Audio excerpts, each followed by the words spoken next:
tao. Amen. Yung dating nasa kadiliman, nilipat niya sa kaliwanagan. No?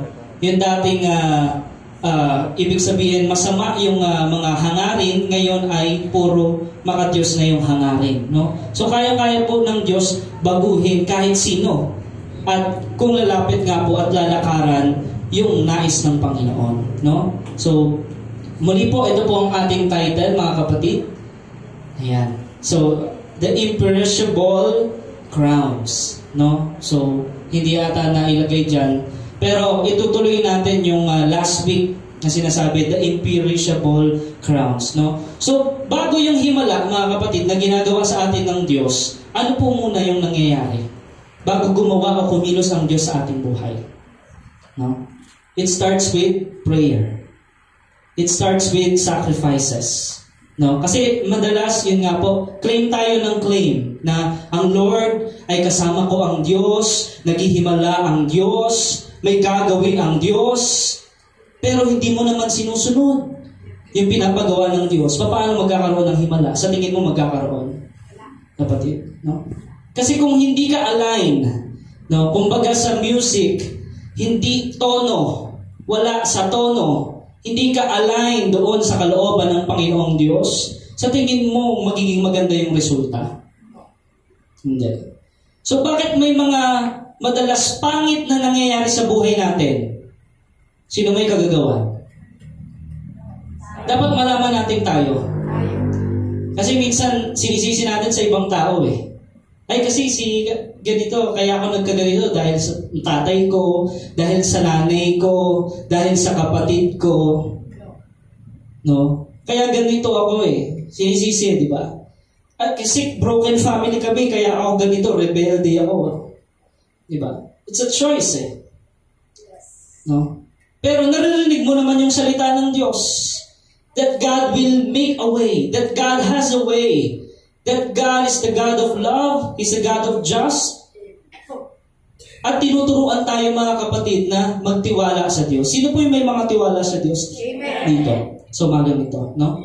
Ibig sabihin, sumasampalataya ka sa Diyos no matter what, that all things work together. No? Pag sinabing all things, kasama ba yung mapait na karanasan? Yes. Kasama ba yung maanghang? Yes. Yes, no? Minsan may matamis. Yes. Diba? Kasama lahat yun, all things work together. Ano yung resulta? For good. Yes. To those, kanina yung pangako, who love God. Yun yung Romans 8:28 na sinasabi, mga kapatid. Sa mga nagmamahal sa Diyos. Now, paano po natin masasabi mahal mo ang Panginoon?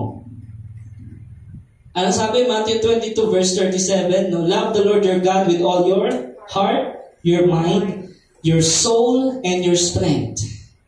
That is the first greatest commandment. Kapag dun palang palpak na tayo, hindi na natin ginawa yung isinabuhay yung greatest commandment na pag-ibig sa Diyos, relasyon sa Diyos, inuuna ang Diyos, priority ang Diyos. Kapag yun ay hindi natin nagawa, sa tingin nyo may meron tayong ma-receive na pagkilos at himala? Wala. Kapatid mo. So, ang dami nating mga inaalalang mga bagay. Alala ka ng alala, hindi ka naman nananalangin. Hindi mo naman dinadala sa panalangin. Ang dami nating reklamo, ang dami mga negatibong tumatakbo sa isip natin, hindi naman natin dinadala sa panalangin. Sabi ng Panginoon, do not worry about tomorrow. Sapat na ang bawat araw. Hayaan mo siyang mag-alala sa sarili niya yung araw na yun. Diba? At magtiwala ka sa Diyos. Kasi ang kabaliktaran ng pag-aalala ay, pagtitiwala sa Diyos. Pag nagtitiwala ka sa Diyos, mawawala yung pag-aalala. Tama po? So, dalawa lang talaga eh. Nagtitiwala ka ba sa Diyos o hindi? Pag sinabi nagtitiwala ka sa Diyos, ginagawa mo kung ano yung kalooban niya. And sa mundong ito, truly, mga kapatid, maraming mga trials in this present times, in this end times, pinag-aaralan natin, mga affliction, no? Tough times and severe. Pero, wag niyong kalilimutan, ito ay temporary lang. Sabihin natin, temporary. Ayan. Pag sinabing temporary, ano ibig sabihin nun? Panandalian lang hindi yun pang walang hanggan. Kapatid, saan ka nakatuon? Saan ka nakatingin? Doon sa mga bagay na nakikita, which is temporary, o doon sa mga inihanda ng Diyos sa iyo, which is eternal? Saan ka natingin? Sa temporary na sitwasyon mo? O sa Diyos na siyang dakila sa buhay mo? Di po ba, mga kapatid? So, ikaw ang pipili eh. Kapag sa Diyos ka nakatingin at siya ang dakila sa buhay mo, syempre, yun ang masusunod sa buhay mo. No? Pero alam niyo ba, merong mga sumasampalataya sa pag-aalala? Sinasampalataya na nila, kabaligtaran, yung pag-aalala. Doon sila sumasampalataya. Diba? Yun yung kabaligtaran nun eh. Ano po yung resulta? Syempre, hindi good. It's bad. It's bad for your health. It's bad for your mental health. It's bad for your spirituality. So, ganun po ang nangyayari. Kaya hindi makausad. Kahit sinasabing Kristiyano, hindi makausad kasi wala sa focus eh. Kung ano-ano yung inuuna natin eh. And when we say God is number one sa buhay natin, we seek first the kingdom of God and His righteousness, dapat alam mo yung priority mo.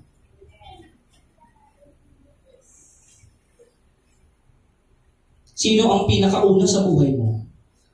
Kasi madalas sa atin, lalapit lang tayo sa Diyos kapag gipitan na. Di ba?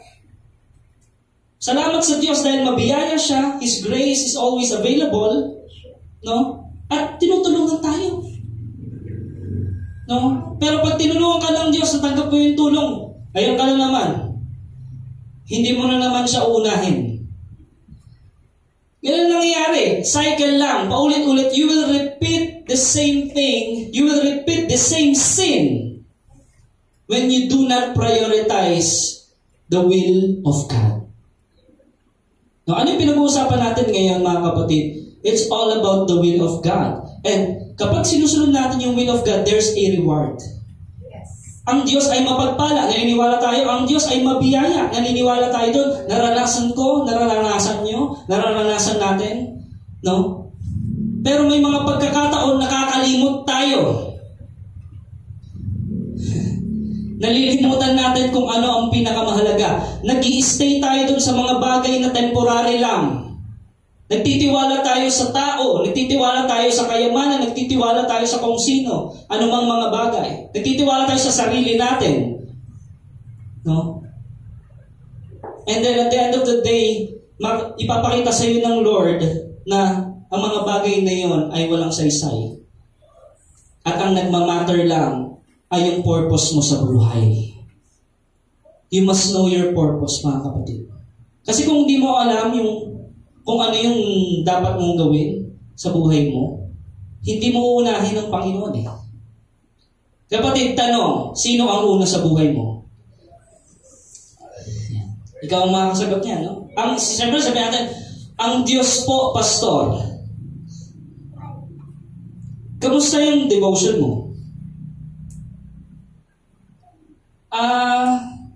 Okay naman. Di ba? Pag tinanong mo, ano yung natutunan mo ng preaching nung Sunday? Pastor, maganda yung preaching, Okay, Wala eh. Kinalimutan lang. Hindi ninamnam. Wala yung Berean spirit na tinatawag. So, ang nais ng Diyos, pagpalain tayo. Ayaw ng Diyos na maputakte ka ng sumpa. Amen. Dapat malaman natin yung principles or prinsipyo ng Biblia na tinuturo sa atin. Diba? Ano yung 3 chords that cannot be broken? Prayer, fasting, and giving. It's all about loving God. Mga kapatid, no? At natalakay natin yung crown, diba? Yung tatlo, yung unang tatlo. Una, the imperishable crown. Yung pangalawa, the crown of rejoicing. No? Na ang mahalaga sa iyo ay yung presensya ng Diyos. Katulad ng bayan ng Israel. No? Sabi ng Diyos, sige, papapasukin ko na kayo sa promised land. No? Sabi din sa Exodus chapter 33. Basahin nga natin yung sa King James. Exodus chapter 33, verse 1 to 3. No? Basahin muna natin to. No? Kasi napakahalaga, mga kapatid, na malaman natin ano ba yung pinakamahalaga sa buhay natin. dapat unahan. Exodus 33, verse 1. Ang sabi dito, "And the Lord said to Moses, Depart. Sige, malis na kayo. And go up hence, thou and the people which thou hast brought up out of the land of Egypt unto the promised land." Yun eh. So, baba. Okay. So, sabi ng Panginoon, "And the Lord said to Moses, Depart, malis na kayo and go up hence, and the people which thou hast brought up out of the land of Egypt," yung mga kasama mo na mga Israelita na inilabas sa Ehipto, "unto the land which I swear unto Abraham, Isaac, and Jacob, saying, Unto thy seed will I give." Sabi natin, give. Naniniwala ba tayo mapagbigay ang Diyos? Ay, binibigay na kina Moses.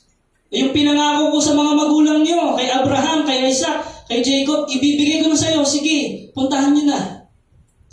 Bibigyan ko kayo ng provision. Sabi natin, provision. Yan. Sino gusto ng provision dito? Sino nakatanggap ng provision dito? Yes. Because He is the provider.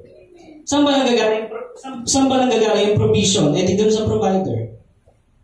Amen? So, po-provide ang Panginoon. Ano pa yung sinabi niya sa verse 2? Yeah. So, Exodus chapter 33, verse 2. "And I will send an angel before thee, and I will drive out the Canaanite, the Amorite, the Hittite, the Perizzite, the Hivite, and the Jebusite." Daming kalaban, no? So, ano sabi ng Panginoon? "I will send an angel before thee." Meron ka pang protection. Sabi natin, protection. Sino nakaranas ng protection ng Lord? Amen. Diba? Ang dami niya, no? Canaanite, Amorite, ang daming mga hadlang eh. Mga Hittite, Perizzite, Hivite, Buisite, Jebusite pala, hindi Buisite. No? Ang dami eh. Mga Buisite, yan, ang dami sa paligid, mga Buisite. Diba? Tatanggalin ng Panginoon yan. Protektahan ka. Mga kalaban sa paligid, poprotektahan ka. So, meron ka ng provision. Ano yung pangalawa? Protection. Nakakarami ka na. Meron pang pangatlo. Pero anong sabi ng Panginoon sa pangatlo? Ito, basahin natin. "Unto a land flowing with milk and honey." Promise ng Lord. "For I will not go up in the midst of thee, for thou art a stiff-necked people, lest I consume thee in the way." Ikaw, kapatid, no? Anong sabi ng Panginoon? Ibibigay ko yan sa'yo. Pangarap mo, sige, ibibigay ko yan sa'yo. Diba? Pangarap mo, ibibigay ko, poprotektahan pa kita, I will send an angel before thee. Mawawala yung mga kalaban mo. Pero anong sabi sa pangatlo? Pero hindi kita sasamahan.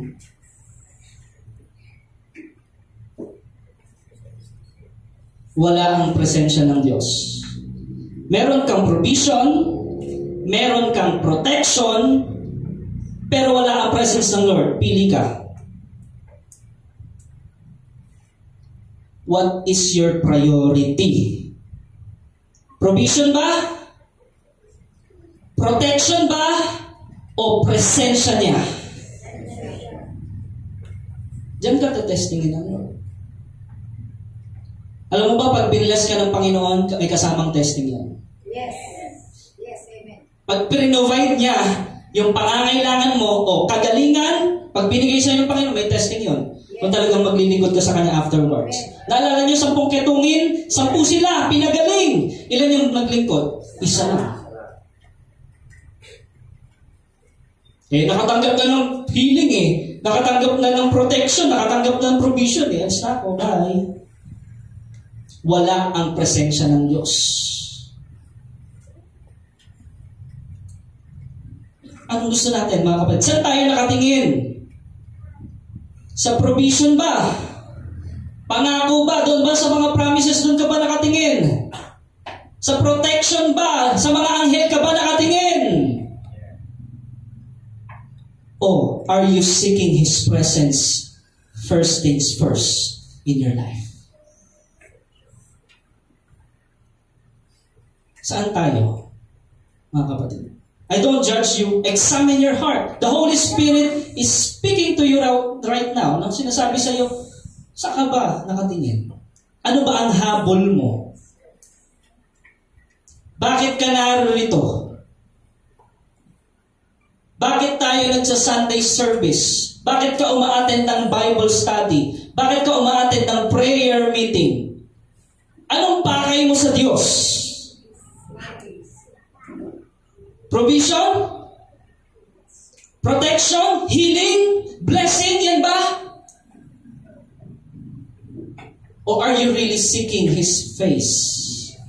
Seeking His kingdom and His righteousness?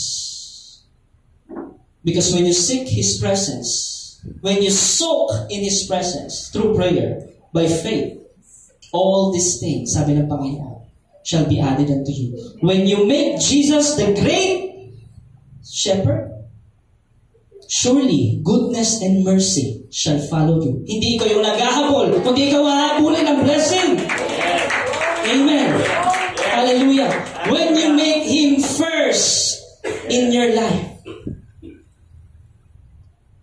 papaanong gagawin ng Panginoon ang pagkilos sa iyo? Marami siyang tatanggalin. Anak, bitawan mo yung relasyon na yan. Hindi ko yan kalooban. Halimbawa, yung trabaho mo, hindi kalooban ng Panginoon. Anak, bitawan mo yung trabaho na yan, hindi ko yan kalooban. Halimbawa, illegal pala. Amen? Kasi hindi ka naman sasamahan ng Panginoon kung hindi yun yung kalooban niya. Kapag lumakad ka dun sa hindi kalooban ng Panginoon, tingin mo nandun yung presensya niya. Wala. Marahil mararanasan mo dun yung provision. Marahil may protection dun. Pero wala doon ang presensya ng Lord. Amen. Ano bang pinakamahalaga sa'yo? Yung blessing? Yung provision? O yung provider? Yan ang tanong sa'yo eh. Ano ba mahalaga sa'yo? Yung mga crowns? O yung nagbibigay ng crowns? Diba? Anong sabi ni Moses? Ay, buti na lang si Moses yung leader ng Israelite. Sabi doon, sabi sa verse 4, sabi doon, 33 verse 4, and when the people heard these evil tidings, bakit evil tidings? Kasi, bakit? Anong sabi ng Panginoon kung atras ulit tayo sa 3? Sabi ng Panginoon, sige, pumunta na kayo dun sa pinangako ko. For thou art stiff-necked, ang titigas ng ulo nyo. Sige, kung yan ang gusto nyo, ibibigay ko sa inyo. Sabi ng Panginoon yan, ha? Pero hindi ko kayo sasamahan. Punta na kayo doon, sige. Yun pala ang gusto nyo, eh. Doon pala kayo nakatingin, eh. Sige, stiff-necked people, go. Matitigas ang ulo nyo, eh. Malis na kayo sa harapan ko. Alam niyo ba ibig sabihin ito? Baka mapatay ko pa kayo. Alam niyo ba sa ibang translation? Baka ma-destroy ko pa kayo. Sabi doon, lest I consume thee. Makonsume ko kayo habang tayo papunta doon. Galit ang Panginoon. Kasi reklamo ng reklamo. Yung mga Israelita. Stiff-necked. Ayaw magsisunod. Matitikas ang ulo. Tapos kapag napahamak, Lord, bakit mo inalaw na mangyari to? Lord, bakit ako nagkaganito? Bakit ako napunta sa sitwasyon na to? Stiff-necked ka eh. Gumamit ang Diyos ng mga circumstansya, ng mga tao sa paligid mo, na mag-advise sa'yo, na mag-rebuke sa'yo, na mag-correct sa'yo. Hindi ka nakikinig. Ang gusto mo, masunod yung sarili mo. Wala ang presensya ng Diyos doon.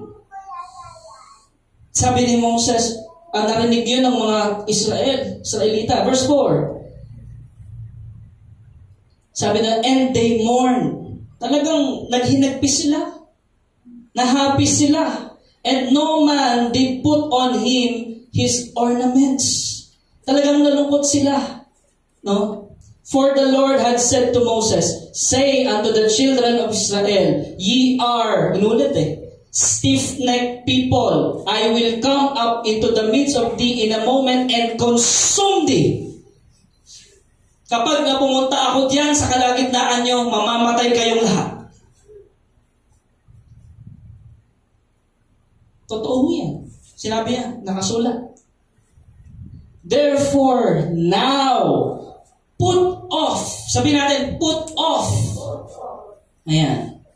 Thy ornaments from thee, that I may know what to do unto thee. Alisin nyo na yung mga ornaments na yan. Yung mga tradisyon na yan. Yung mga paniniwalang hindi base sa aking kalooban, alisin nyo na yan. Yung mga pamahiin na yan.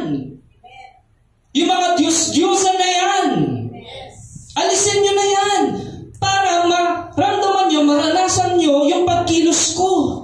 Para malaman nyo kung ano yung talaga yung kalooban ko. Alisin nyo na yan. May pinapaalis ang Diyos sa buhay mo. Amen. Para maranasan mo at maramdaman mo ang presensya niya. Kaso ayaw mong bitawan Matigas ang ulo mo Diba? Wala kang natututunan. Pasok dito sa kabilang tenga, labas sa kabilang tenga. You're just after the blessing. Are you just here para makatanggap ng blessing? This is not the day to receive blessing. Alam niyo ba yon? Yes. This is the day for us to bless the Lord, all our souls. Ito yung araw na yun, linggo. Kasi pinagpala ka ng buong linggo From Monday to Saturday. Ngayon naman, kaya tayo nagtitipon tuwing linggo. It's a celebration. It's blessing His name. It's lifting up His name for all He has done sa buhay natin. Yun. Wag, yung mindset natin, wag yung, ay, sisimba ako, nasamba ako para makatanggap akong blessing. No. From Monday to Saturday, binless ka ng Panginoon, hindi mo lang napapansin. Hindi mo lang siya pinapansin. Naunawaan natin, mga kapatid. Ano pang sabi sa next verse? And the children of Israel stripped themselves of their ornaments by the Mount Horeb. Next. At sabi ni Moses took the tabernacle and pitched it without the camp, afar off from the camp, and called it the tabernacle of the congregation. And it came to pass that everyone which sought the Lord went out unto the tabernacle of the congregation, which was without the camp. Pinaalis sa kanila ng Panginoon. At sabi ni Moses, kung bubuuin natin yung basa diyan, Lord, hindi na po kami pupunta doon sa promised land kung hindi rin lang namin kayo kasama. Yes. Amen? Lord, hindi po namin gagawin yung bagay na ito kung hindi niyo po kalooban. Familiar? Yes. Sa prayer? Yes. Thy will be done. Ang sinisik natin yung presensya ng Panginoon. Sino mag-a-adjust? Ang Diyos o tayo? Tayong mag-adjust, hindi ang Diyos. Hindi ang Diyos ang mag-a-adjust para sa'yo. Tayo ang mag-a-adjust. I-align natin yung sarili natin, yung mga plano natin, yung purpose natin sa kalooban ng Diyos. Hindi yung, Lord, ito plano namin, approve mo. Ito pangarap ko, Lord, approvean mo to Lord, ito yung gusto kong boyfriend. Approve mo ba to? Approvean mo Ito yung gusto mong girlfriend. Approvean mo Ganun po ba yun? O sige, sabihin natin, inapprovean na ng Panginoon. Lord, ito yung gusto kong trabaho. Approvean mo kung hindi pala yun yung gusto ng Panginoon, sino mag-a-adjust? Tanong ko sa iyo.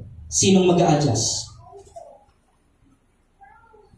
Naunawaan natin, Naunawaan natin mga kapatid, naunawaan natin yung sinasabi about the principle, about rewards, about the blessings of God. Nariyan yan, available yan eh. Gustong ibigay ng Panginoon yan eh. Kaso marami sa mga Kristiyano, hindi pa handa sa blessings. Hindi pa katiwa-tiwala. Bakit? Hindi pa natututo, matigas pa yung ulo. Kaya hindi pa ibinubuhos ng Panginoon ang blessings. Naunawaan natin mga kapatid. Ngayon, sa titigas ng ulo, di ba? Kahit sinasabi mga Kristiyano, o sige, ibibigay na ng Diyos, ayan na. O andyan na yung provision, andyan na yung protection. Pero hindi yan kita sasamahan. Sige, umalis ka na sa harapan ko. Gusto ba natin gano'n? Gano'n tayo ng Diyos? Hindi po yan. Hindi ang Diyos ang mag-aadyas, mga kapatid.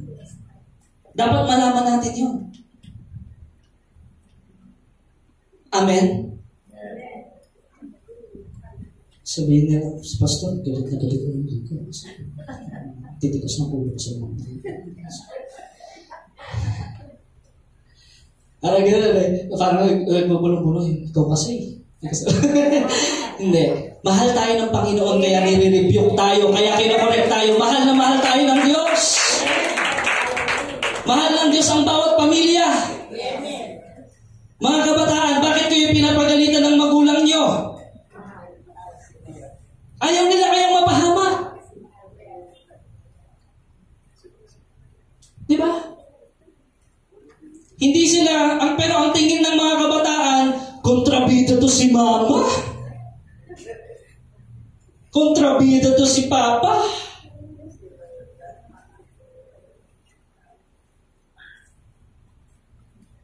Di ba? Yun eh.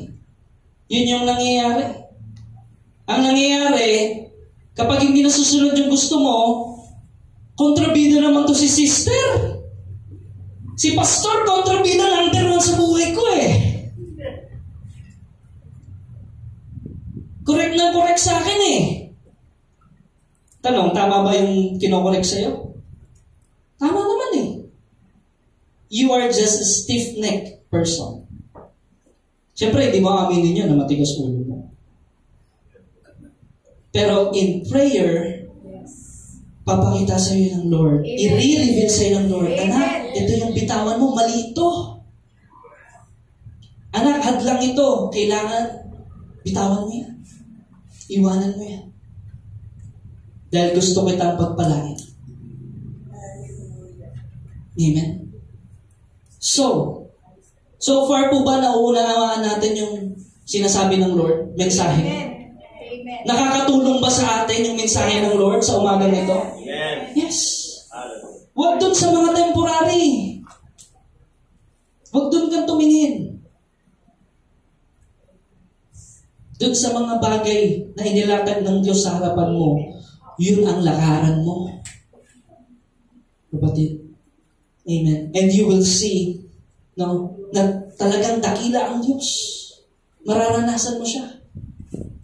Amen. Kahit ano pang pagsubok, no, mapapagtagumpayan mo, basta't nandun ang presensya ng Diyos. Mga kapatid, palakpakan natin ang Diyos na buhay.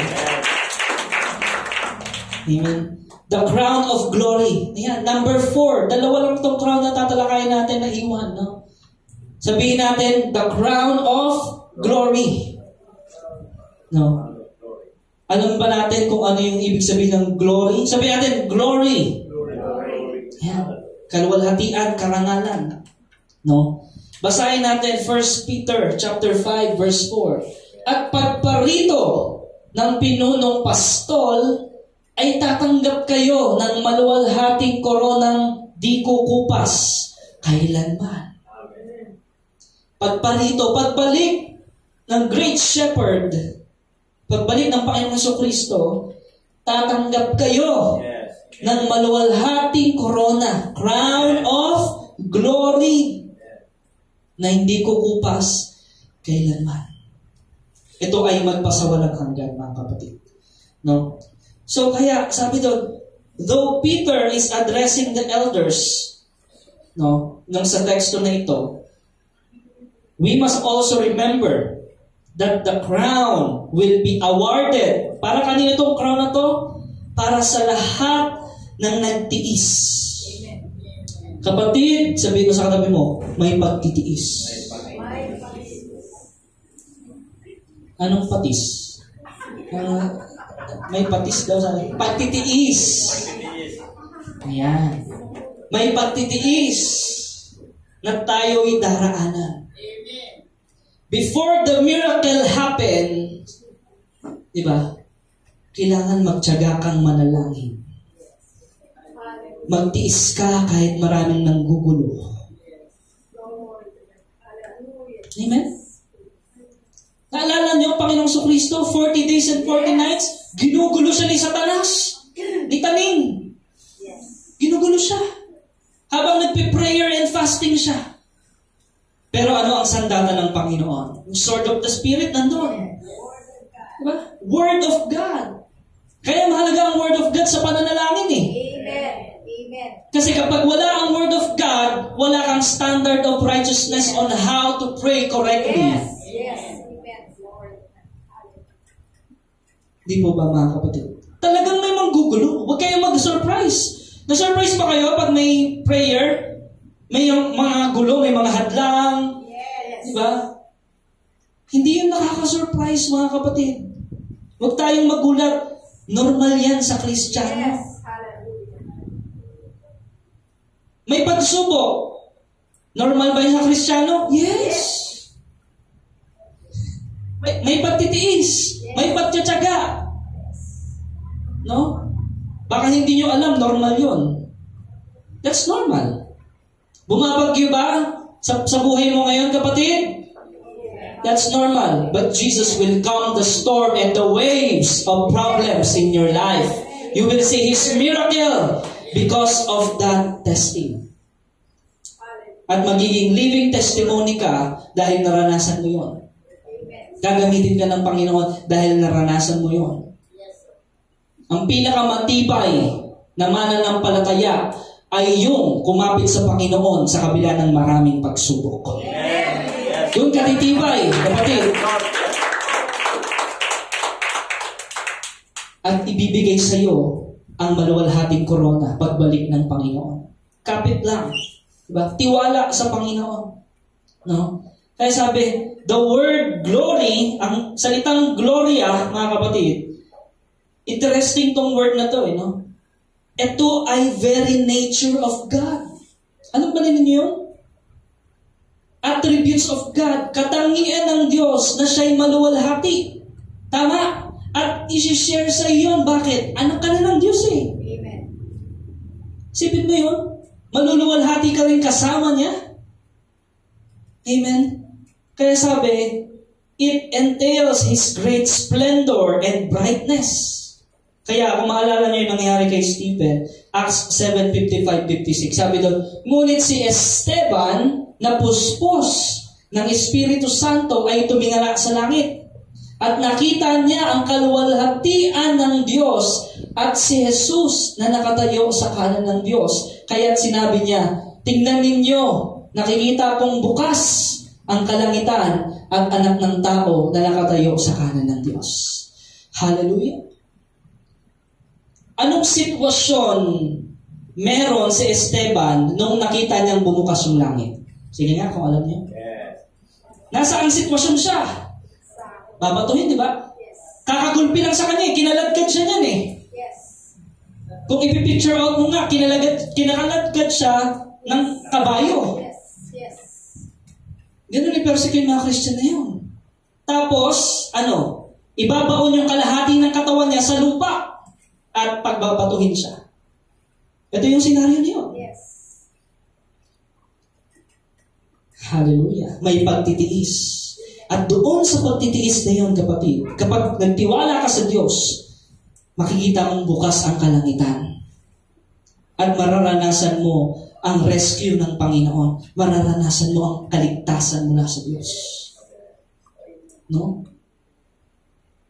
Pero ano yung kondisyones? Pananampalataya. At handa ka bang magtiis? Pastor, ilang taon na ako nagtitiis eh. Ganito pa rin yung kapatid ko, ganito pa rin yung magulang ko. No? Hindi niya nakikita yung sarili niya, ganun din. Problema din. Amen? Mahilig kasi tayo magturo eh. Pero, ang sabi ng Panginoon, tingnan natin yung sarili natin. Sa prayer, sabi David, Lord, search my heart. See if there's iniquities within me. Examine my heart, Lord God. Yes. No? Yun ang sabi ni David. Kasi alam ni David sa sarili niya na nagkasala siya. Yes. Lapit siya sa Panginoon. No? Hindi yung pag nagkasala ka, lalayo ka na. Hindi yun. Mas lalo ka nga dapat lumapit sa Panginoon. Alam niyo ba, pandaraya yun? Kapag nagkasala ka, nandiyan na yung demonyo, no? Sabihin, sabi ko sa iyo, hindi mo kaya eh. Hindi ka na banal. Diba? Tuloy mo na yan. Yung pagkakasala na yan. Diba? Sabi ko sa iyo, pwede naman eh. Mga ganun. Diba? So, pero, pag ganoon na yung sitwasyon mo, ang dapat, lapit ka agad sa Panginoon. Amen. Hallelujah. Walang ibang makakatulong sa'yo. Walang ibang makakapag-ahon sa'yo sa putik ng kasalanan, kundi ang Diyos na buhay. Amen. Amen. Praise the Lord. Siya lang po yun. Wala lang iba. Si Jesus lang, mga kapatid. Amen. So, yun po ang si Stephen, puspos ng Espiritu Santo to pero nakaranas ng matinding pagtitiis. Kapatid, habang lalo kang napupuspos ng banal na Espiritu, huwag kang mabigla, huwag kang masurpresa, mas lalong lalaki ang pagtitiis. Yes. Yes. Hallelujah. Sabi ko, ayoko na, pastor. Hindi. Kahit nandun ka sa pagtitiis na yun, andun ang presensya ng Panginoon. Amen. Amen? Ganun yun, mga kapatid. At magiging legasiya yon sa mga susunod na henerasyon. Amen. Ayaw ba natin nun? Yung buhay natin, na kahit wala na tayo dito sa mundo, maiisip ng mga apo mo, maiisip ng mga anak mo, na yung pananampalataya mo sa Diyos ay totoo. Amen. Hallelujah. At hindi ka bumitaw sa Diyos hanggang sa kahuli-hulihan ng hininga ng buhay mo. Nagtiwala ka kahit may pagtitiis. Yun ang legasiya na dapat iwanan natin. Amen. Hallelujah. Ano mang mangyari. And there's a reward. A crown of glory awaiting to those who is faithful. No? Katulad ni Stephen. Itong salitang glory na ito, mga kapatid, maraming beses to sinabi sa Biblia. Basahin natin Isaiah 42 verse 8. Ako si Yahweh, yan ang aking pangalan. Walang makakaangkin ang aking karangalan. Ang papuri ay sa akin, hindi sa Diyos-Diyosan. Ulitin ko. Ako si Yahweh, yan ang aking pangalan. Walang makakaangkin ng aking karangalan. Ang papuri sa akin, hindi sa Diyos-Diyosan. Kahit pag gaano kaganda. Diba? Yung nakikita mo, wala yung karangalan, wala yung kaluwalhatian. Dahil sa Diyos lamang ang kaluwalhatian. Amen? Kaya, yung disenyo ng Panginoon sa atin, yung pagkalikha sa atin, is to bring glory unto Him. Alam niyo nangyayari sa tao kapag inangkin niya yung glory? It pop-ups his head, magkakaroon ng pride, at dun siya babagsak. Katulad ni Nebuchadnezzar, nagpatayo pa lang rebulto niya eh. Ano nangyari sa kanya? Nabaliw, nawala sa sarili. Katulad ni Herodes, inangkin niya yung kaluwalhatian. Ano nangyari sa kanya? May anghel na bumaba mula sa langit, in-strike siya, at kinain siya ng mga uod hanggang sa mamatay. Kasi inangkin niya yung glory. Ganun kadelikado itong pinag-uusapan natin glory. Kaya, ang lagi mong ibigay, sabi nga sa Malakay, where is my honor? Where is my glory? Sabi ng Panginoon. Dahil yung mga Israelita, hindi binibigay. Diba? Yung pinakamaganda, tatago nila. Yung pangit, yun yung bibigay nila sa Lord.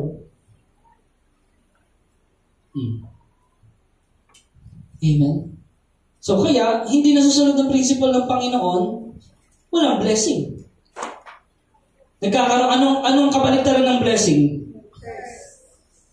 Curse. Sumpa ang matatamo kapag hindi natin ibinigay ang glory sa Panginoon. Ganun ho yun. No? At sa Galatians chapter 1 verse 5, sabi dito, Galatians chapter 1 verse 5, purihin ang Diyos magpakailanman. Amen. No? Sa ibang translation, sa Kanya ang karangalan, kalwalhatian, purihin ang Diyos magpakailanman. At nire-recognize natin bilang tayo mga mananampalataya, no, that we are blessed. Tayo ay pinagpala. Amen? Ba, parang tatlo lang yung naniniwala. Tayo ay pinagpala. Amen? Kung ngayon pa lang, hindi ka naniniwalang pinagpala ba talaga ako? Parang may question mark sa iyo yun, kapatid. Well, pray sa Panginoon, Lord. Diba? Ano ba yung faith? Assurance of things hoped for. Amen. The evidence of things not yet. Yes. Not yet. Amen. Sinabi ng Panginoon, pinagaling kita ngayon, pinalakas kita ngayon, kahit hindi mo pa nare-receive yun, i-claim mo yun. Bakit? By faith yun eh. Yes. Hallelujah. That's faith. At doon mo malalaman, kapag pinairal mo yung pananampalataya mo, sinunod mo ang kalooban ng Diyos, doon mo siya marireceive. Amen. Hallelujah.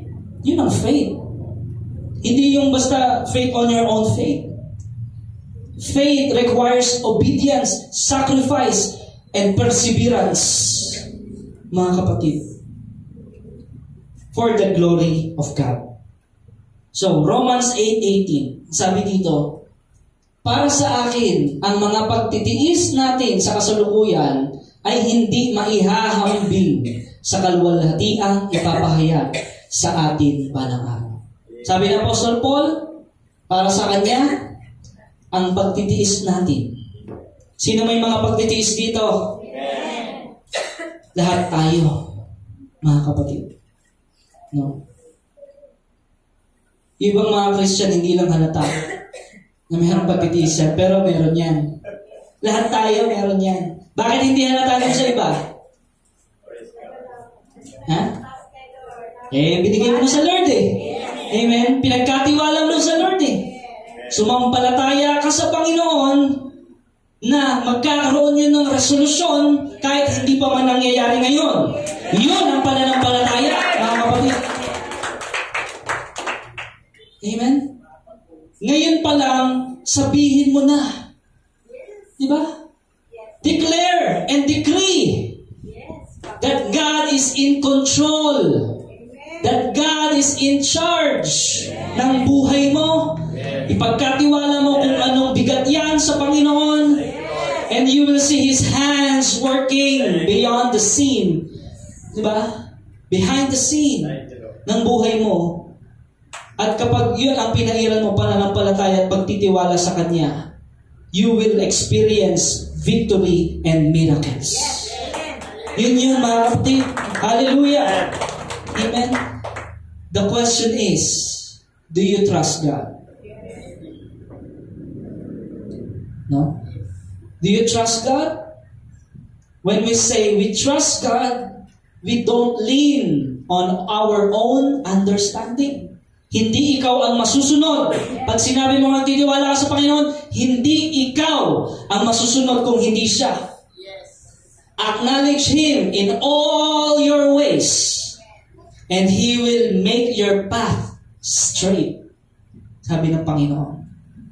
Kapag kinalala mo siya sa lahat ng aspeto ng buhay mo, maging sa area na nagkasala ka, sa aspeto na nahihirapan ka, kapag kinilala mo may Diyos na tunay at totoo, no? He will make your path straight. Itutuwid niya ang landas mo at mararanasan mo ang gloria mula sa Panginoon. Amen? Yun po ang sinasabi. Kung tayo po ay totoong sumasampalataya sa Panginoon. At alam ko, nararanasan po natin yan. Amen, mga kapatid? No? So, sa tagal natin sa ministry ng DOCGM, lagpas isang dekada na, we're here in our 13 years. No? Kalahating taon na tayo ng 2024. Kapag nagbalik tanaw ba tayo sa mga nakaraang taon, ano ang mas marami? Pagkilos ng Diyos o pagkilos mo? Tayo ang nakakaalam niya. Ano ang mas marami sa mga nagdaang buwan ng 2024? Kalooban mo ang nasunod o kalooban ng Diyos ang nasunod? Kalahati na ng taon eh.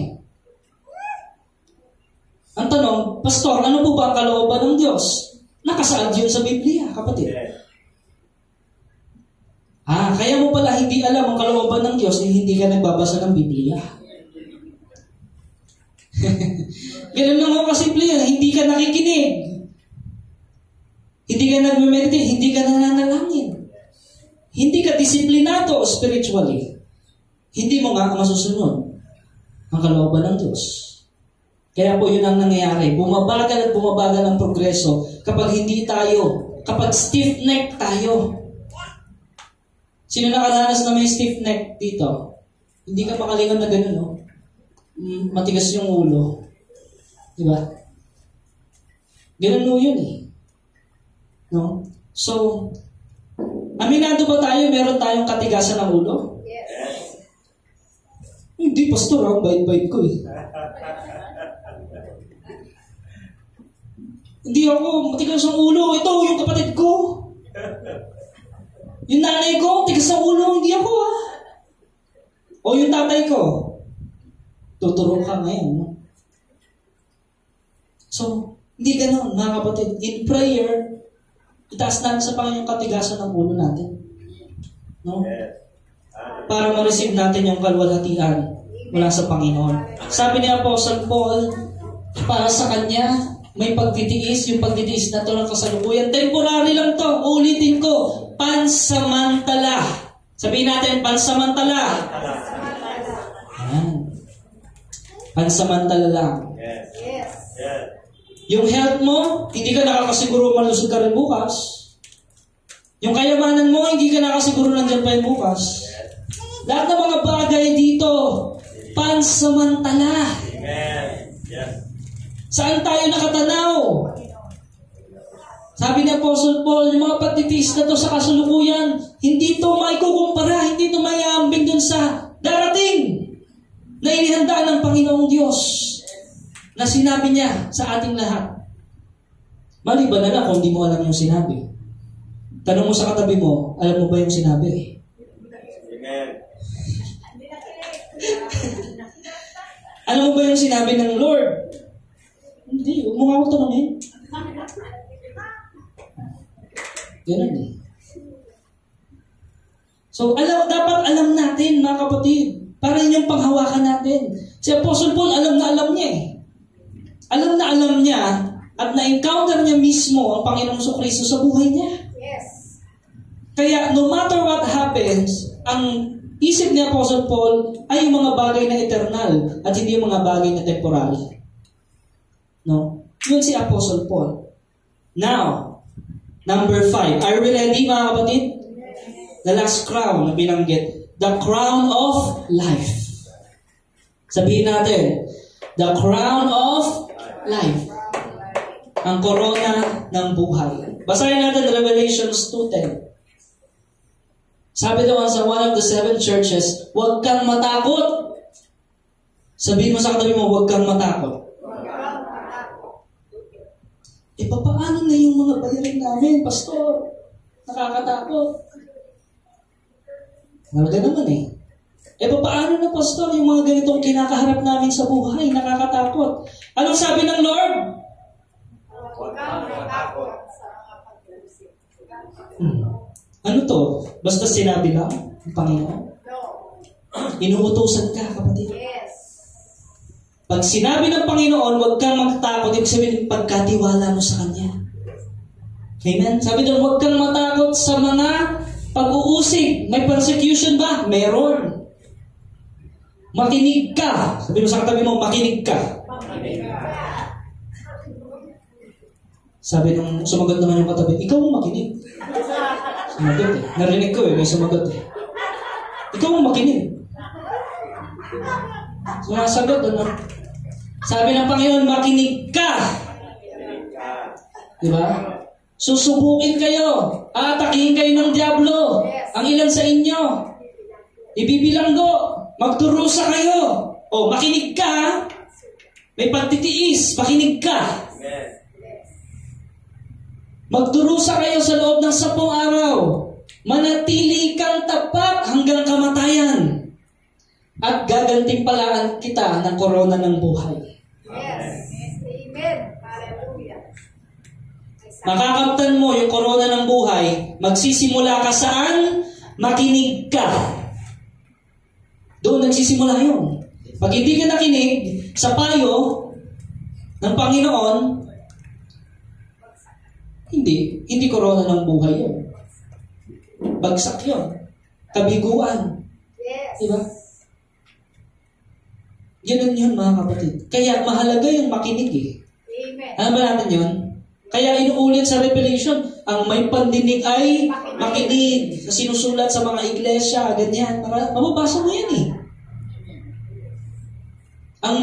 Inuulit-ulit, ang may pandinig ay makinig. Kaso hindi tayo nakikinig eh. Diba? Sino ang handang makinig dito? Amen. Yan. Mga hanggang alas 3. Amen. Uy, baka kumonti.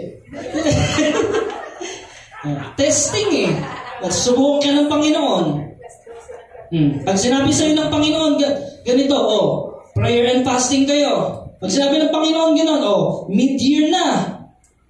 Magsama-sama kayo, prayer and fasting. Sayang yung holiday. Lord, may staycation kami.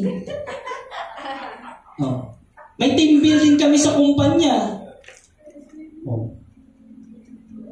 Diba? Hindi naman masama yun. Pero ang tanong, may panahon ka ba sa Lord?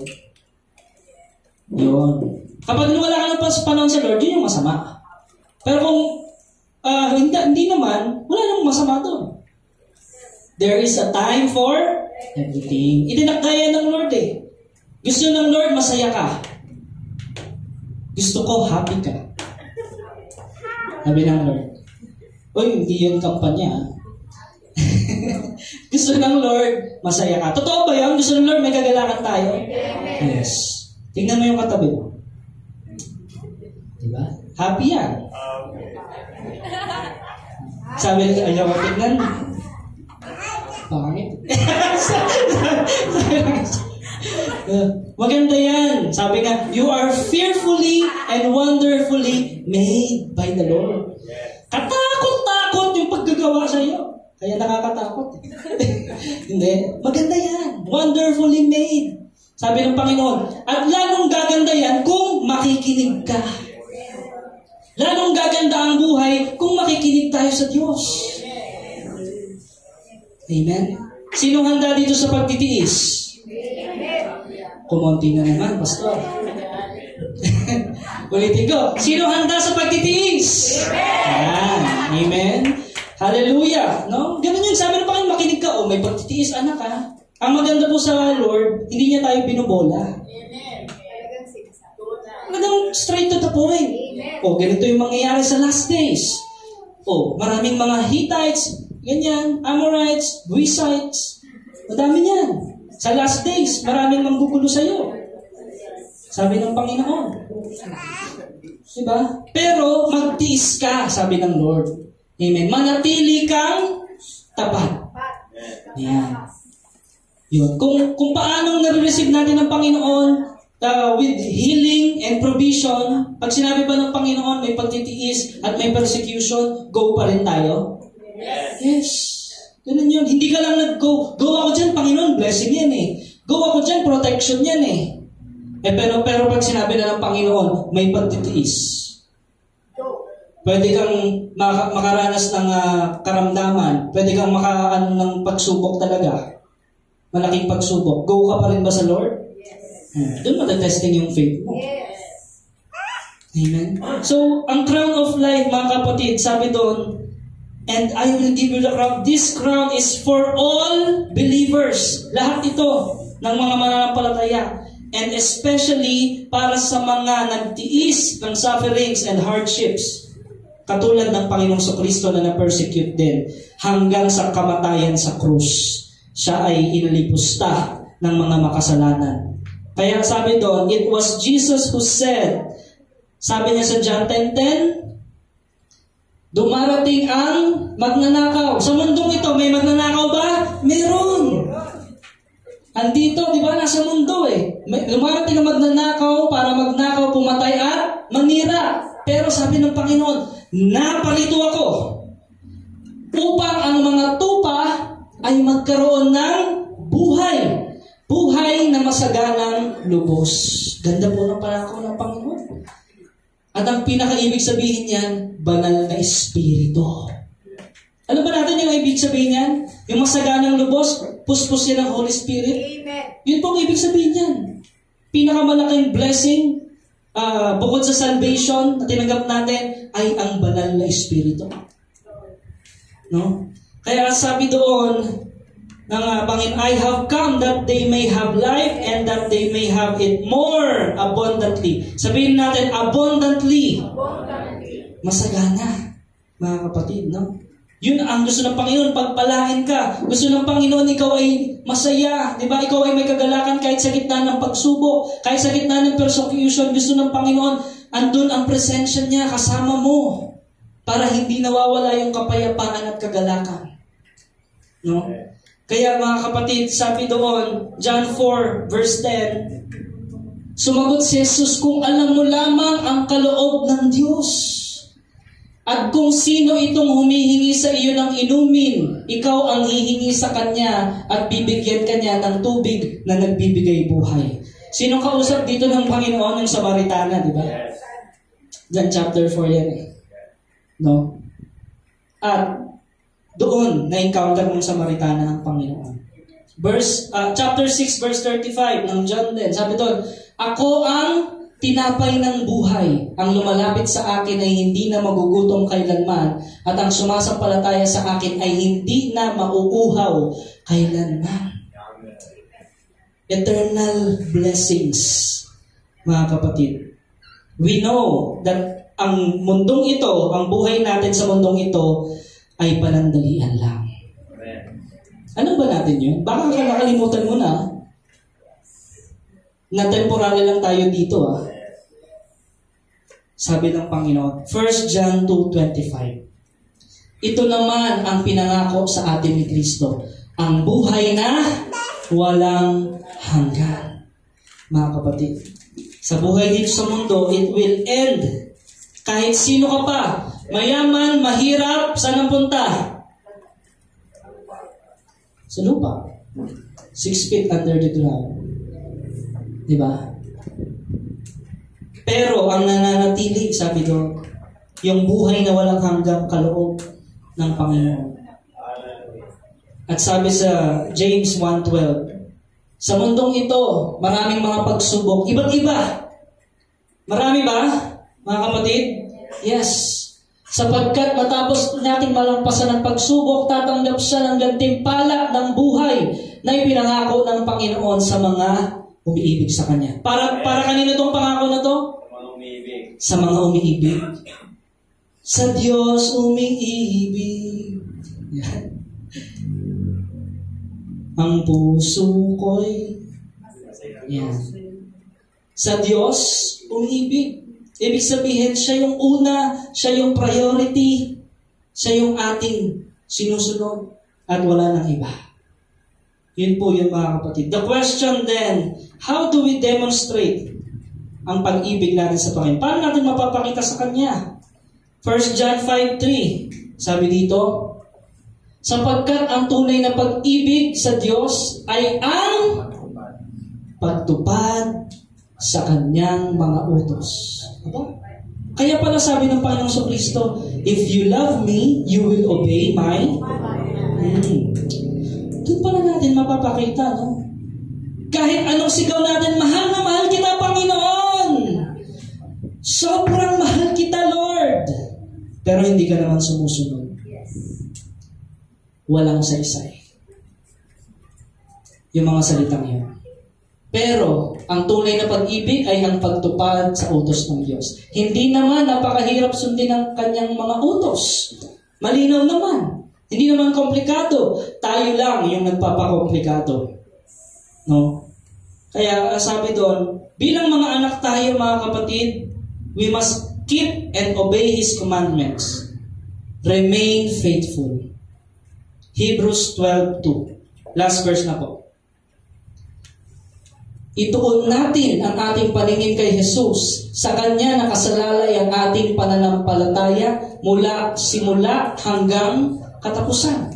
Dahil sa kagalakang naghihintay sa Kanya, hindi Niya inalintana ang kahihiyan ng pagkamatay sa krus at siya ngayon nakaupo sa kanan ng trono ng Diyos.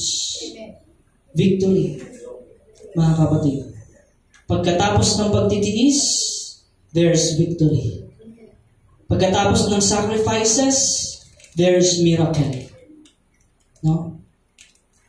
At pag inuna natin ang panalangin, inuna natin ang banal na Espiritu, inuna natin ang presensya ng Diyos, mga kapatid, mararanasan natin ang pagkilos niya at ang himala ng Diyos sa buhay natin. Everything will turn around.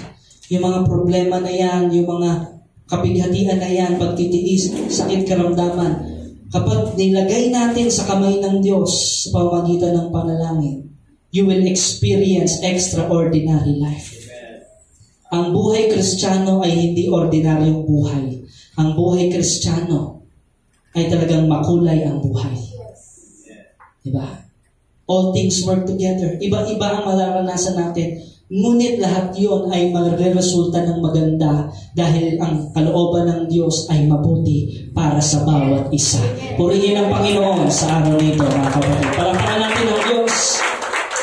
And ye shall receive the crown of life that awaits us. Right now, mga kapatid, I want to invite you, let's all rise. No? And let us be united in prayer, mga kapatid. Handa na po ba tayo? No? This will be an introduction, mga kapatid, ng paghahanda natin. Itong linggong ito, mga kapatid, no? Dinideclare natin yung linggong ito, DOCGM, no? Na magkaroon tayo sa sarili mismo natin ng prayer and fasting and devotion. Itong linggong ito, no? Idalangin natin sa Panginoon na, Lord, turuan mo akong manalangin. Basahin natin, i-meditate natin ang Word of God. Mas maganda kung sama-sama kayong magkakapamilya o mag-asawa o magkapatid, di ba?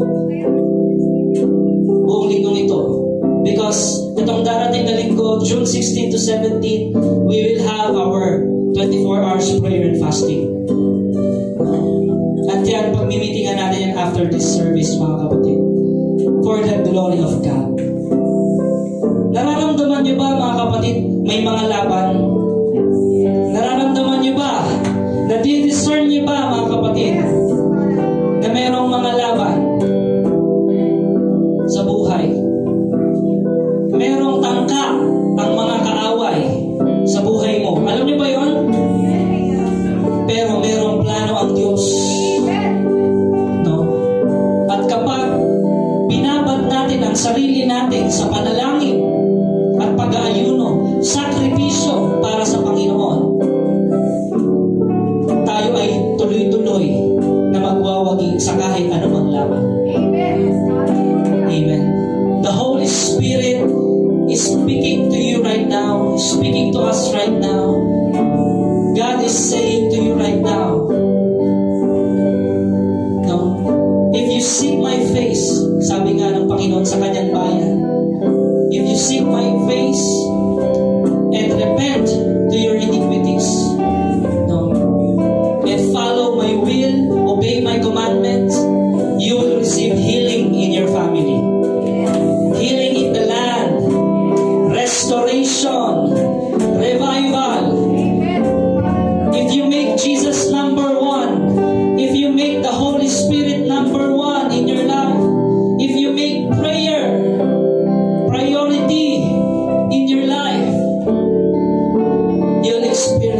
the presence of God. Hallelujah. Nothing compares to the presence of God. Nothing else, mga kapatid. Kaya right now, mga kapatid, it's between you and the Lord. Tayo ay manalangin sa oras na ito.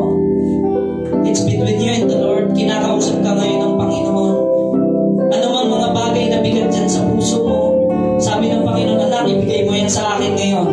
Right now, surrender to God. Yung mga pinapabitawan sa iyo ng Panginoon ngayon, as we hear the message of God today, the Lord is asking you, anak, are you willing to trust me and give your all to me?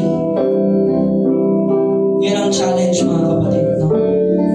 The Lord wants to bless you. The Lord wants to restore you.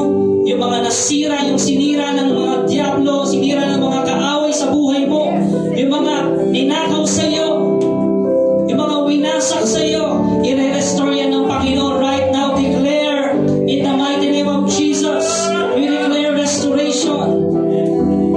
Yung relationship ng family, yung relationship, yung pag-ibig ng Diyos ang maghari sa pamilya mo. Right now, speak and declare restoration. Right now, welcome the Holy Spirit right now in your heart, in your mind. The Lord, let your will be done. Panginoon, hindi po ang kalooban ko ang masunod. Panginoon, here we are. Panginoon, narito kami ngayon, Panginoon. Nais namin malaman ang kalooban mo sa aming buhay. Sige kapatid, cry out. Voice out to God. Say it to God. He is your Father. Sabi ng Panginoon, huwag kang matakot, anak. Huwag kang matakot. Bibigyan kita ng kalakasan. Bibigyan kita ng kaparaanan. I will be with you. My presence will be with you. When you seek my righteousness, when you seek my kingdom, when you obey my will, I will go with you. Wherever you go, I will protect you. I will bless you so you will be a blessing. Ayan ang pangako ng Panginoon right now. Surrender to God. Surrender to God. Lord, we surrender unto you. Ikaw lamang, Panginoon, ang pinagkakatiwalaan namin ng aming buhay. Panginoon, alisin mo po sa aming mga kaisipan ang mga bagay na temporary, Panginoon, na dapat hindi namin unahin, Panginoon. Lord, dapat ang gloria ay sa iyo at hindi sa amin. Lord, that everything we do it for your glory. Ano mang ginagawa namin, Panginoon, saan man kami pumunta, Panginoon, Lord, your will be done. At sa iyo ang kalwalhatian, Panginoon. Maraming salamat po, O Diyos. Holy Spirit, we thank you. Continue to move in our midst, Holy Spirit. Sabihin mo, kapatid, Holy Spirit, I need you. Yes, declare it, Holy Spirit, I need you right now.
surrender.